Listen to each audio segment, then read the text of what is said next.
Hello everyone, I'm Clara Seldrin and you're watching Solar News. The defense plans to present 3 members of the House of Representatives as witnesses to testify on the validity of the impeachment complaint. Stephanie Onquico has more on this story. Stephanie, can you tell us whether the lawmakers will plan to give their testimonies on Monday?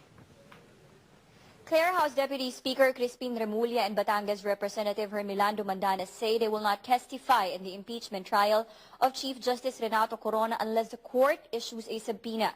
Remulla says there is no need for him to testify because the impeachment complaint followed due process and was already approved by the impeachment court.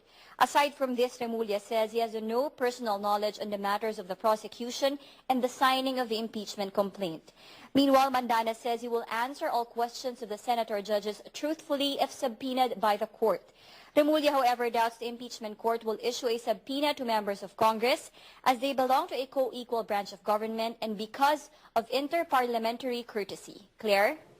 All right, thank you, Stephanie, for that update. In other news, the Manila Regional Trial Court Branch 26 issued a temporary protection order in favor of dismissed NBI Director Magtanggol Gatdula and his family. Judge Silvino Pampilo Jr. orders any government or private agency of Gatdula's choice to provide security for him and his family in response to allegations of life threats. The protection order is effective immediately until lifted by the court.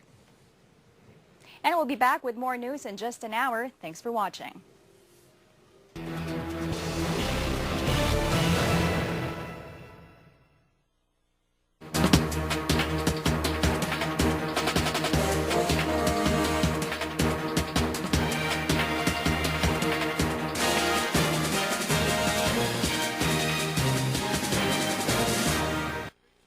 You're watching Talk TV.